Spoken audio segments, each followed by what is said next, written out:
Le 1er juillet 2000, Sarah Payne, une fillette de 8 ans pleine de vie, jouait avec ses frères et sœurs près de la maison de ses grands-parents à Kingston Gorse, dans le Sussex. Le soleil commençait à tomber, et Sarah courait à travers un champ de maïs. En revenant vers la maison, elle a soudain disparu. En quelques minutes, la joie s'est transformée en cauchemar.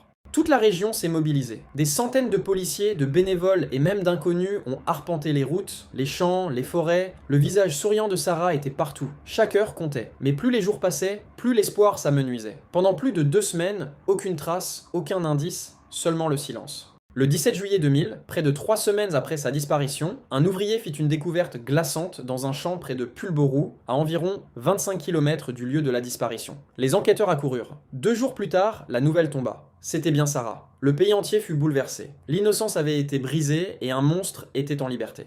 Très vite, l'enquête mena à Roy Whiting, un homme de 41 ans vivant non loin de là. Il avait déjà été condamné en 1995 pour des actes terribles sur une autre fillette. Arrêté le 31 juillet 2000, il nie à tout. Mais la science parla. Une mèche de cheveux de Sarah, des fibres de son vêtement et même des traces de sa chaussure furent retrouvées dans la camionnette blanche de Whiting.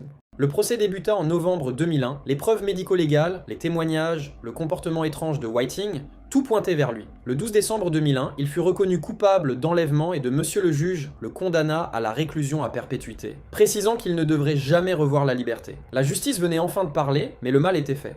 Après ce drame, la mère de Sarah, Sarah Payne, transforma sa douleur en force. Elle se battit pour créer la loi de Sarah, permettant aux parents de savoir si une personne proche de leur enfant est un délinquant S connu. Cette loi vit le jour en 2011 au Royaume-Uni. Grâce à elle, des vies ont été protégées. Sarah est partie, mais son souvenir continue de sauver des enfants. Ici, Sylvain M, et ce n'était qu'une des nombreuses histoires que cache le monde du true crime. Vous voulez connaître la prochaine? Abonnez-vous et plongeons ensemble dans l'ombre.